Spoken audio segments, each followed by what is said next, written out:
क्यों? क्योंकि यहाँ पर पलक गिरने में जितना समय लगता है उतना भी समय बर्बाद नहीं करते। हम लोग अभी का है तो कथा सुनने अभी तो लड़का बिटिया भी आने के लिए है और बहुत दुनिया भर के काम है। गारंटी है कि ब्याह पाओगे, लड़का बिटिया की शादी कर पाओगे, नाती का ब्याह कर पाओगे? गारंटी है क्या? कोई जरूरी है कि कर पाओगे? बीचे में अगर बुलावा आ गया तो बीचे में आ जाने पाया बुलावा तब तो जाना पड़ेगा ना। वो इंतजार नहीं करता कि अभी शादी ब्याह बाकी है, कि बहुत सारे काम बाकी है। जिस दिन बुलावा आया, आएगा बुलावा तो जाना पड़ेगा। हाँ? जिस दिन बुलावा आया उस दिन जाना पड़ेगा। तो महाराज जीवन में हमारा कर्तव्य है कि जितना जल्दी हो सके, सिंधी भाषा में कहते हैं छुट्ठो कार्य जितरो जल्दी थी सके होतरो जल्दी करी वेंदे। मैं तो सिंधी भाषा में बोलता हूँ ना, सिंधियों क्या कथा कहने जाता हूँ। सिंधी काम में हर साल कथा बोलता हूँ। धीरे धीरे हम उनकी भाषा भी ले लिए हैं। वो लोग पहचाने नहीं पाते कि महाराज कौन है ना? तो पूछते महाराज आप सिंधी हैं? हम कहेंगे सिंधी तो नहीं जानते। हाँ, हम तो ठाकुर जी के भगत हैं और ठाकुर जी के भगत भक्त तेरे सिंधी, पंजाबी, बंगाली और हिंदी। हम तो सब बोलते रहते हैं जब जहां जैसी कथा होती है। हाँ? पंजाबियों के यहाँ हो तो बाके बिहारी तेरे नाल वे मैनू लालियां किया। सब भाषा ब्रिज में हो तो ब्रिज भाषा, बघेलखंड में हो तो बघेलखंड की भाषा, और बुंदेलखंड में हो तो बुंदेलखंड की भाषा। जहां पर हो वहीं के जैसे। तो कहते हैं कि अच्छा कार्य जल्दी करना चाहिए और लड़ाई लड़ने के लिए पहले शास्त्री जी के पास जाइए कि महाराज आज उससे लड़ने जाना है, थोड़ा मुहूर्त देखिए, कब मुहूर्त ठीक रहेगा। तब पंडित जी मुहूर्त निकालेंगे कि 10 दिन बाद का मुहूर्त बढ़िया है। अब 10 दिन ताके बैठोगे तो दिमाग ठंडा जाएगा, वैसे भी अपने आप शांत हो जाएगा। अच्छे कार्य के लिए जब आप कर दे तभी मुहूर्त, और बुरा कार्य के लिए मुहूर्त देखना चाहिए। भाई बुरे कार्य के लिए तो मुहूर्त देखो कि बिगड़े ना। अच्छे कार्य के लिए मुहूर्त की आवश्यकता नहीं होती। पर हम लोग बुरा कार्य तुरंत देख लेते हैं और अच्छा कार्य लेट कर देते हैं। कथा सुनना है तो 10 साल इंतजार, 60 साल का इंतजार रिटायर होने का। सोचने वाली बात है कि जब हमको भारत सरकार रिटायर कर देगी, अब आप किसी लायक नहीं हो, फिर बच्चे भी नहीं सुनते, फिर तुम क्या सुनोगे भगवान की कथा? इसलिए इसको मत ताको कि हम 60 के बाद कथा सुनेंगे, रिटायर होने के बाद सुनेंगे। जितना जल्दी हो सके उतना जल्दी अच्छा कार्य करना चाहिए, चाहे वो धर्म करने का हो, दान करने का हो, कथा श्रवण करने का हो। ऐसा नहीं कि अभी बिटिया बिटवा ब्याहने के लिए बचा है तब अब इनको पहले कर दें। ये बड़ी विडंबना है। लोग कहेंगे महाराज कथा हमको भी करना, बस 2 कथा बचे हैं अभी, ये 2 बिटिया बची है, 1 लड़का बचा, इसको कर दें, इसके बाद कथा सुनेंगे। ताके बैठे रहो, वो लड़का सोचेंगे कि कब पिताजी पधार जाए, फिर शादी वादी हो, जो आएगा अपना रहेगा। हाँ? बोलो जय श्री कृष्ण। इतना धीरे काहे बोलते हैं? आज एकादशी है क्या? हाँ? आज तो रविवार है ना? क्या है? रविवार है, शनिवार है, क्या है? सोमवार है, रविवार है ना? तो आज तो कोई व्रत नहीं होगा, तिल चौथ तो निकल गया। फिर भगवान का नाम लेने में काहे इतना धीरे बोलते हैं? भगवान का नाम लेने में कंजूसी नहीं करना चाहिए। जो जितना तेज बोलता है उसके पास उतना सुख आता है। बोलो राधे राधे। अच्छे से बोलना चाहिए भैया। आप अगर बैठ जाया करिए तब सबसे सुंदर कथा बताया सुखदेव जन्म की। एकदा मुनयः प्रातरहुत हुताग्नयः सत्कृतं सूतमासेनं पपृच्छ जमादरात्। एक दिन की बात नारद जी ने सोचा, जब तक सुखदेव भगवान नहीं आएंगे तब तक ये भागवत रूपी जो अमृत है ये जगत में फैलेगी नहीं। क्या किया जाए कि भागवत रूपी जो फल है जगत में सबको मिल जाए? तो विचार किया कि कैसे कुछ किया जाए। बोले चलो भोलेनाथ के पास चलते हैं। अब नारद जी को क्या कहते हैं? नारद का अर्थ पहले जानिए। नारम ज्ञानम ददाति सः नारद, जो मनुष्य को मनुष्य होने के लिए कहे वो नारद। अथवा नरस्य अज्ञानम द्यति खंडयति सः नारद, जो मनुष्य के अज्ञान रूपी अंधकार को खंडन करके ज्ञान का प्रकाश भर दे वो नारद। हमारे वृंदावन की कहावत है, जाकी बात न होवे रद्द वाय कहें हम सब नारद। नारद। और हमारे अपने क्षेत्र में क्या कहते हैं नारद जी को? भिड़ाऊ को। अरे बड़ा नारद है भैया, उसके चक्कर में गलत बात है।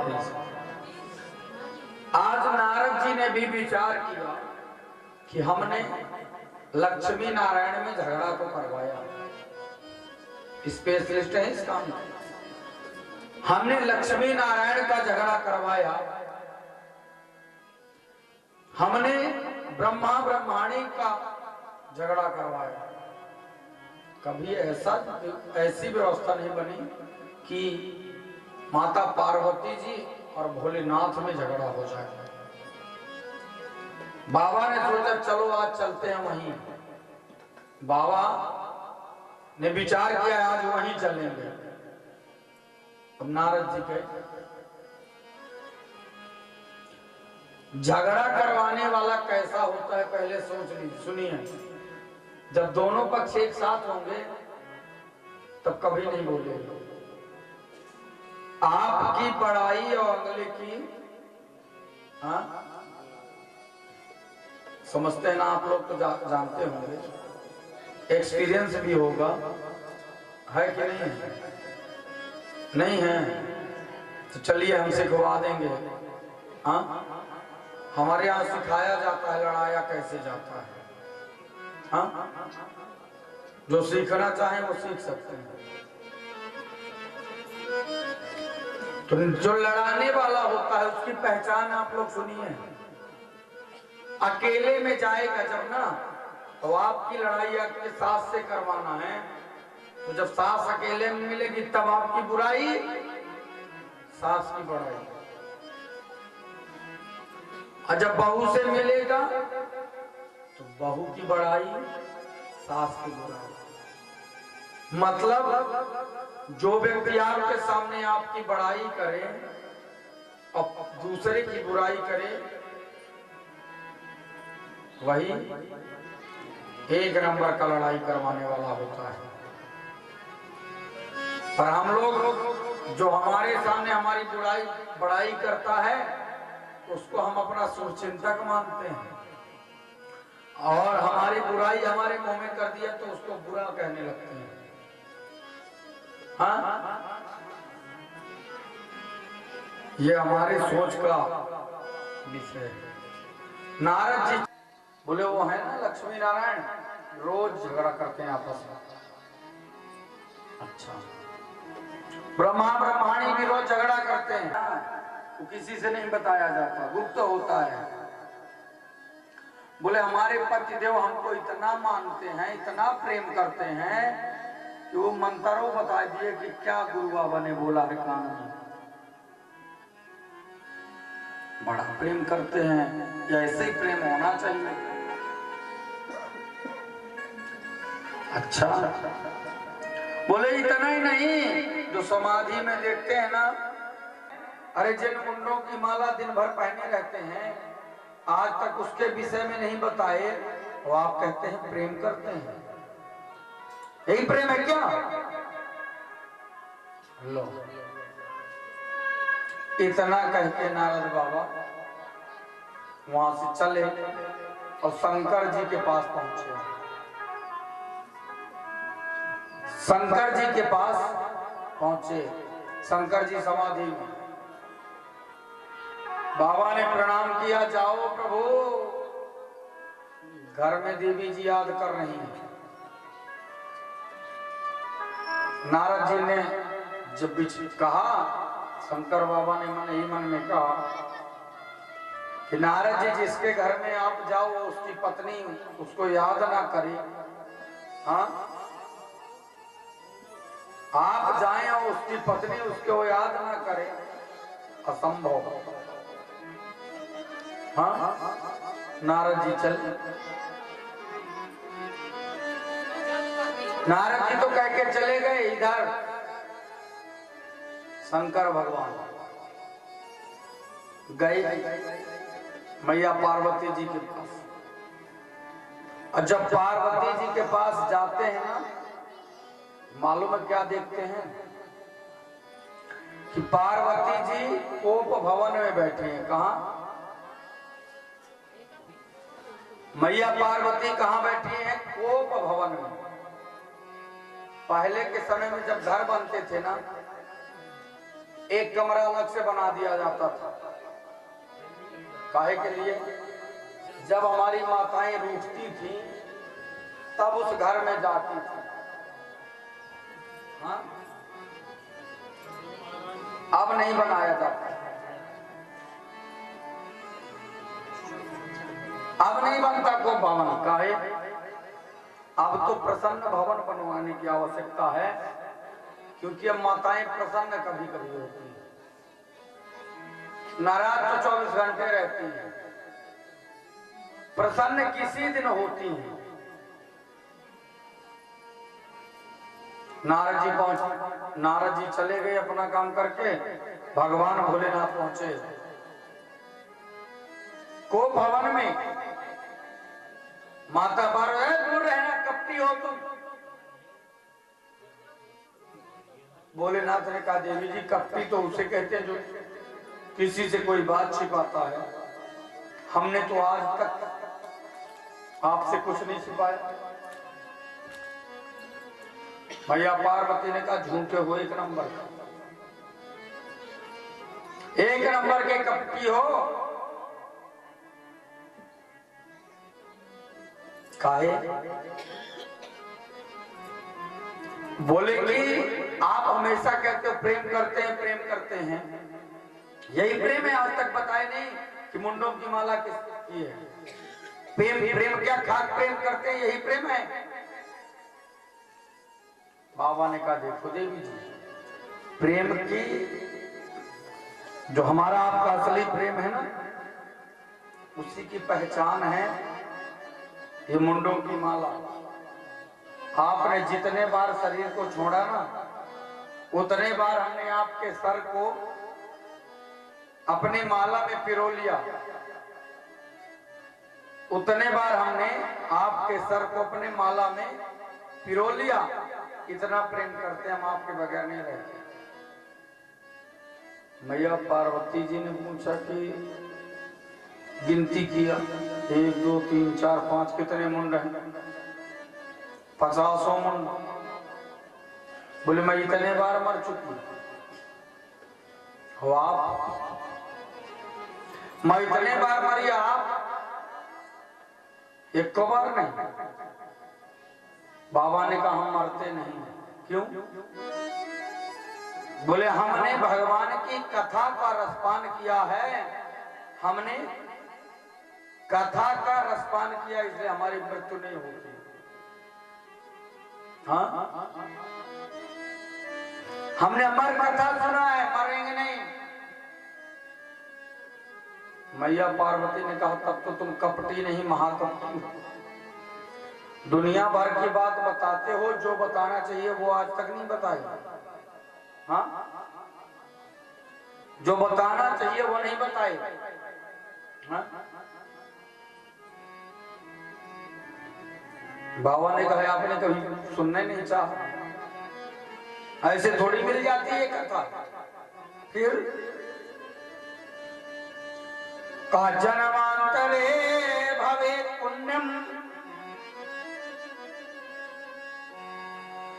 तदा भागवतम लभेत। बोले जब जीव के अनेक जन्मों के पुण्यों का उदय होता है तब यह कथा मिलती है। महाराज चलिए मुझे सुनाइए। सीधे लेके गए। कहां लेके गए? अमरनाथ में। अमरनाथ में लेके गए कथा सुनाने के लिए। अब अमरनाथ पहुंचे ना, कथा की तैयारी बनी, कथा सुनाना प्रारंभ की। हमारे आपके जैसी कथा नहीं थी। 4 घंटा कथा हो। 6 बजे सवेरे से चालू होती थी तो सवेरे 6 बजे तक कथा चलती थी और अगले दिन की कथा 6:01 में फिर चालू हो जाती थी। एक क्षण के लिए बंद नहीं होती, निरंतर चलती है। सुनाया 7 दिन तक कथा। तो नारद जी ने भगवान भोलेनाथ ने कथा प्रारंभ किया और कहा कि देखो बीच में राधे राधे जय श्री कृष्ण बोलते जाना, जिससे पता चले तुम कथा सुन रहे हो। ठीक है।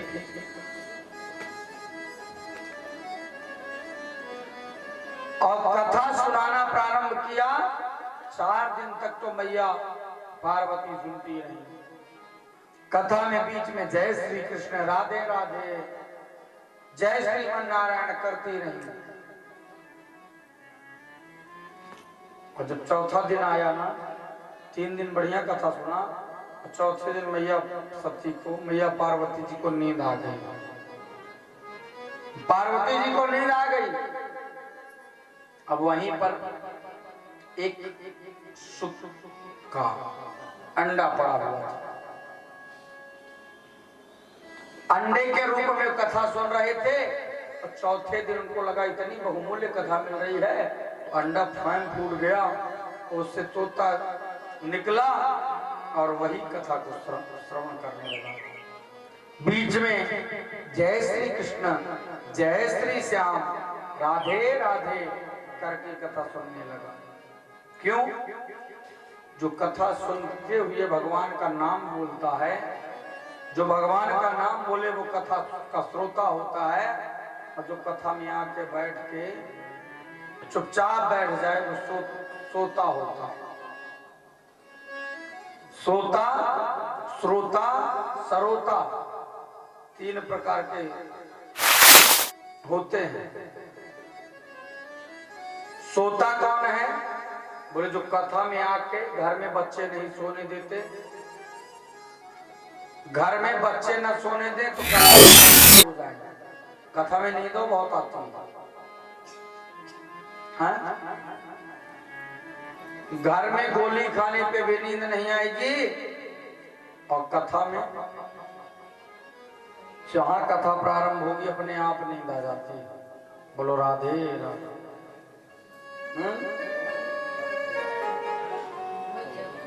कथा में अपने आप नींद आती है। क्यों? ये कथा को वरदान है। क्या? जब राम रावण युद्ध हुआ, भगवान राम ने रावण को मार दिया, कुंभकर्ण को मार दिया। कुंभकर्ण की पत्नी आई निद्रा देवी, महाराज आपने अनाथ कर दिया मुझे, आपने अपने भक्तों के रक्षा के लिए मुझे अनाथ किया है। बोले तुम्हारा पति जाने कितनों को अनाथ किया तब? बोले वो सब मैं नहीं जानती, आपने सबके कल्याण के लिए अनाथ किया, तो मेरा भी आज से श्राप है। जहां जहां आपकी कथा होगी वहां वहां मैं आज से बैठूंगी, जाके वहां वहां मैं जाके बैठूंगी। भगवान ने कहा क्या होगा बैठने तुम्हारे? बोले जहां हम बैठेंगे वहां लोगों को नींद आएगी। लेकिन